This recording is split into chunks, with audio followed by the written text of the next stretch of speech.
Terus menurut versi-versi yang kita dengar dari guru-guru, dari para kiai, rata-rata niku ndamel periode kiamat kubra, ini kiamat setelah kehancuran langit bumi.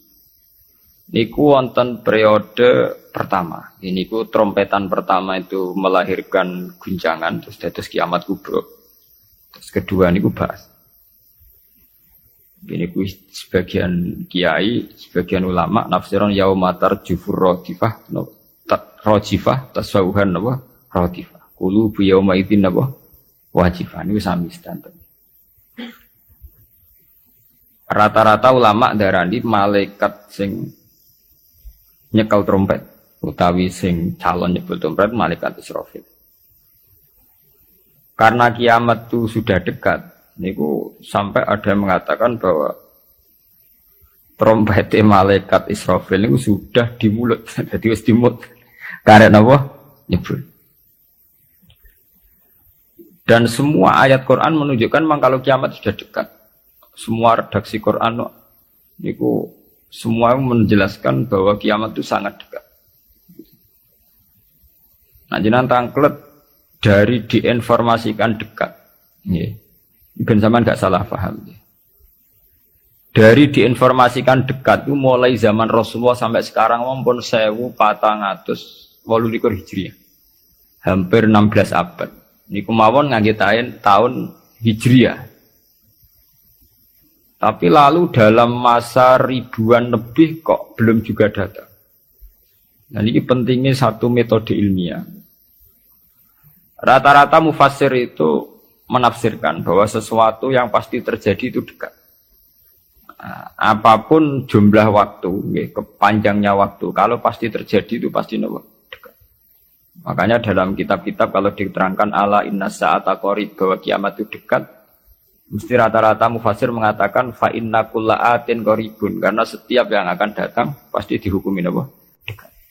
Kayak kita ini dengan kematian. Kematian kita mungkin ada yang sampai umur 70 tahun, 60 tahun. Tapi karena kita ini pasti mati, itu seakan-akan asal eling mau nih grogi tenan. Eling tok niku napa? Grogi. Karena kita yakin itu pasti napa? Terjadi gitu. Itu satu metode untuk menerangkan bahwa dekat itu karena mesti terjadi. Metode kedua niku berbanding dengan umur dunia. Umur dunia wingi kula maca teng Kompas, versi Kompas itu sekitar 3 miliar berapa dari bumi diciptakan sampai sekarang, kalau versi ilmuwan itu sekitar 3 miliar berapa. Nggih to nggih wong dinosaurus mawon sekian ratus juta. Artinya kalau betul dengan hitung-hitungan itu misalnya kiamat itu 1 miliar lagi ya dekat, karena berbanding dengan masa lalu yang pun lebih 3 miliar gitu kan. Nah, kalau setuju metode ketiga. Metode ketiga, karena Allah itu abadi dan Allah itu azali.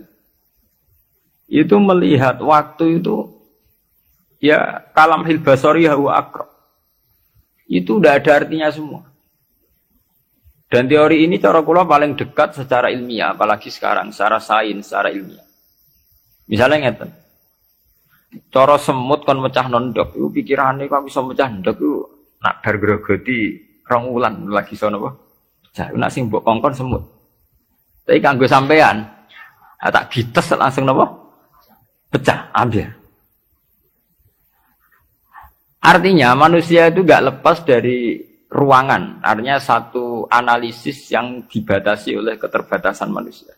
Wong bumi kok ngene kok hancur ngenteni global warming, ngenteni pemanasan global, ngenteni macam-macam, nak cairan Afrika meleleh, nak sistem bumi, tata surya sudah hancur, sistem galaksi sudah.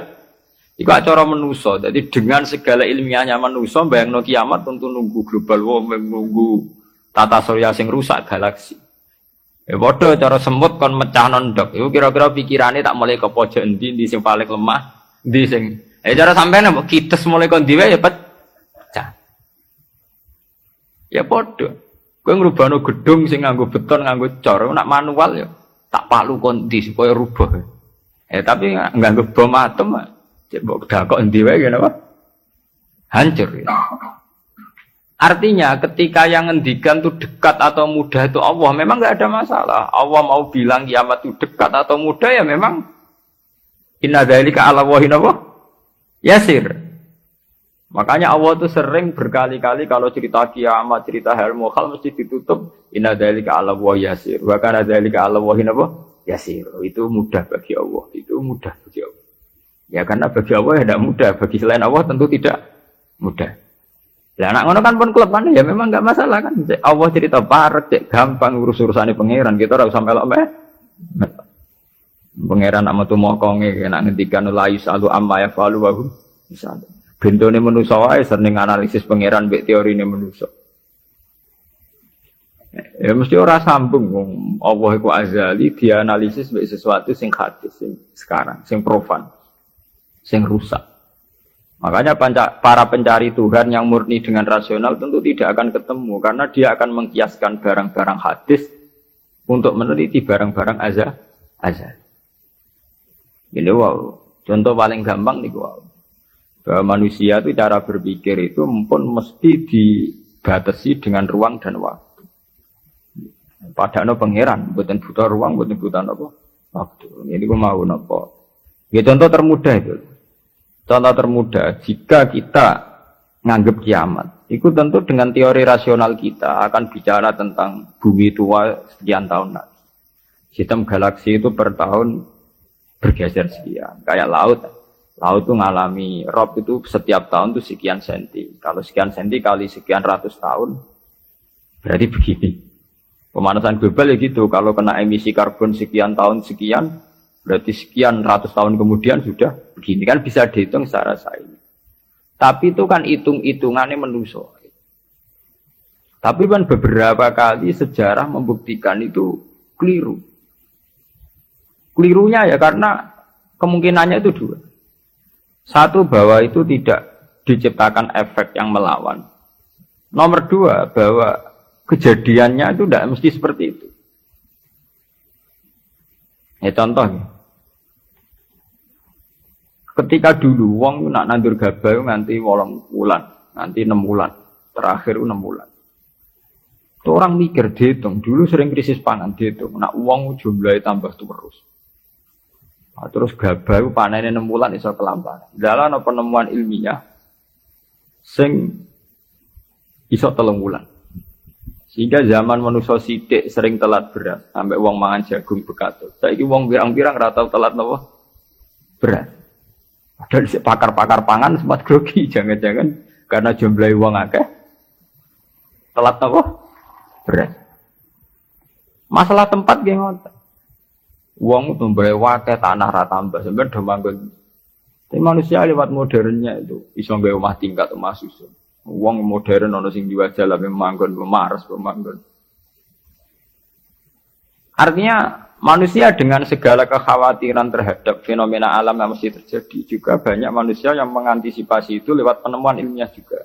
Itu ya rawan klop, rawan apa? Klop.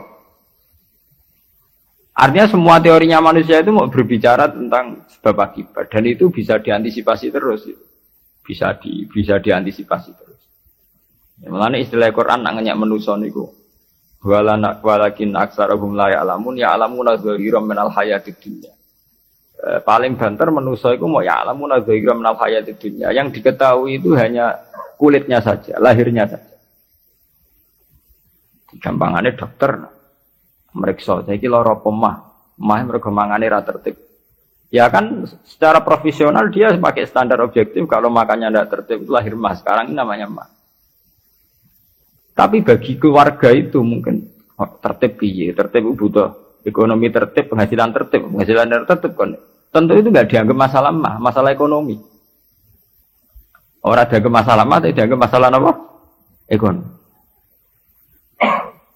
Nah nanti bagi yang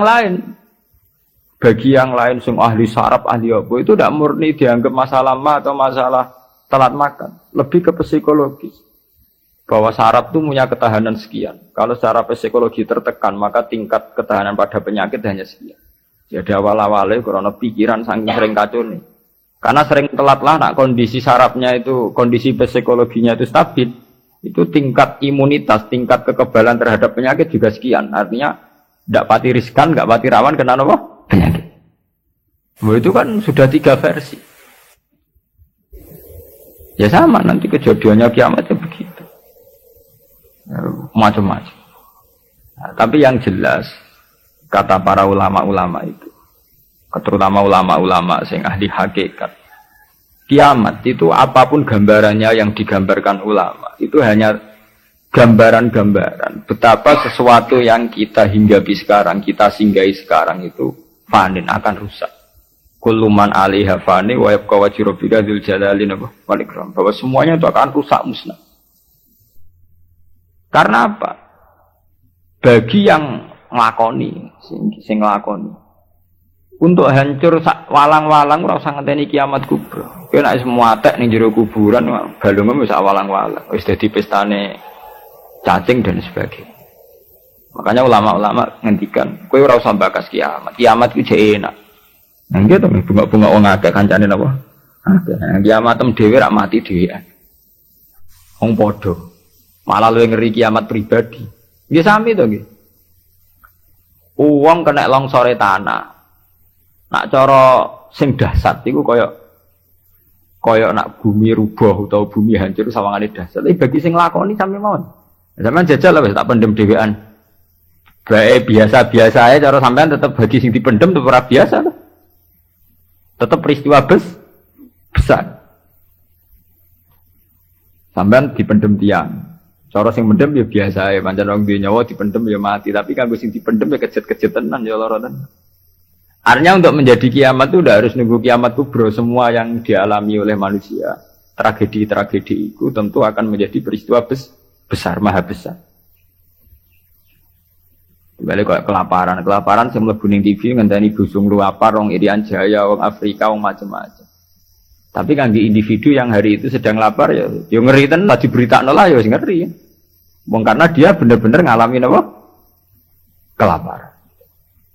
Nah, makanya ketika ulama-ulama ilmu hakikat itu lau asyraqa laka nurul yakin la ra'aital akhirata aqraba ilaika min antar tahila ilaiha.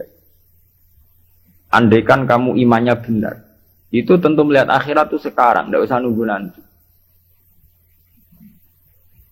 Lau asyraqa laka nurul yakin, la ra'aital akhirata aqraba ilaika min antar takhila ilaiha.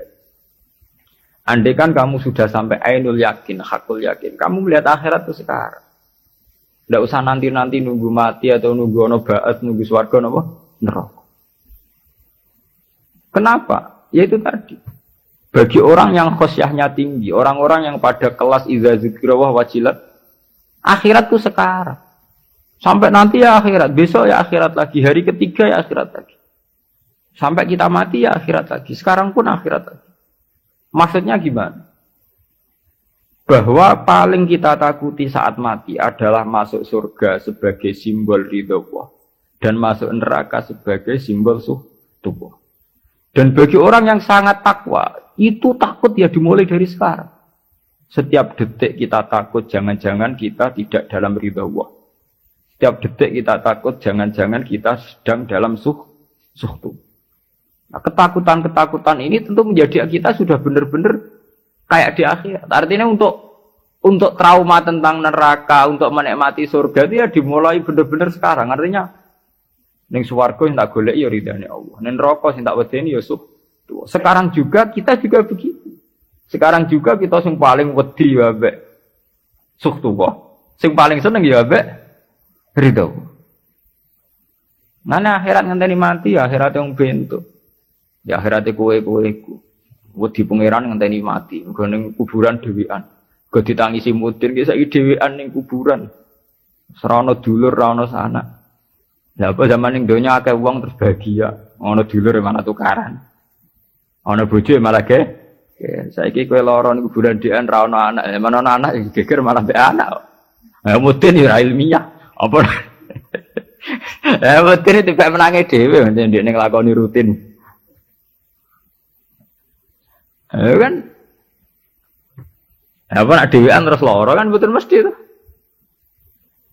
Ada kok anak bojo, zaman ning dunia malah kadang anak bojo masalah tenan. Itu artinya apa? Itu tadi. Kiamat itu ada, ba'ats itu ada. Kita nanti mati, nanti kita dihisab. Tapi seorang mukmin sejati tentu tidak akan menunggu hisab itu datang nanti. Mulai sekarang itu takut hisab. Makanya sampai Rasulullah ngendikan hasibu anfusakum qabla an tuhasabu. Kowe iku ngitung awakmu yo saiki, ngrasa awakmu mbok evaluasi terus, mbok hisab terus. Ya Allah, hari ini saya melakukan amal baik berapa, amal jelek saya berapa. Qabla an tuhasabu, sebelum benar-benar hisab itu nanti nyata. Audit dari Tuhan nanti belum. Makanya Rasulullah itu nganggap kiamat ya biasa mawon, sesuatu yang kecil yang biasa. Mati oleh Rasulullah dianggap biasa. Karena bagi orang yang takwa, tentu dalam hidup itu sendiri yang diperjuangkan gimana setiap detik, setiap hari ada evaluasi. Saya ini sedang dalam ridha Allah atau dalam suhtullah. Nah, orang yang sudah begini ini yang masuk innamal mu'minuna alladzina idza dzukira Allah wajilat.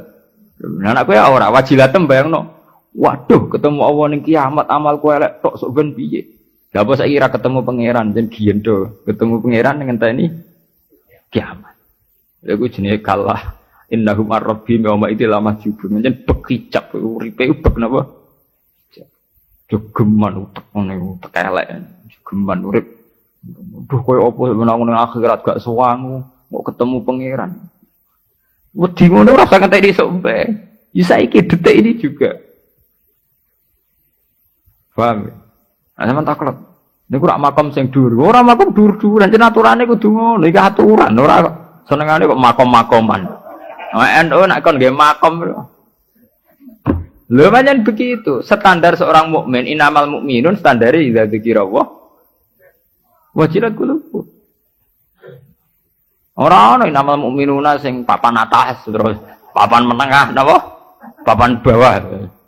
Nek sing terkenal wali dari makom dhuwur, nek wong am makom ndek. Wis suwe nek wali dhuwur wong am ndek, tapi iku kewajiban.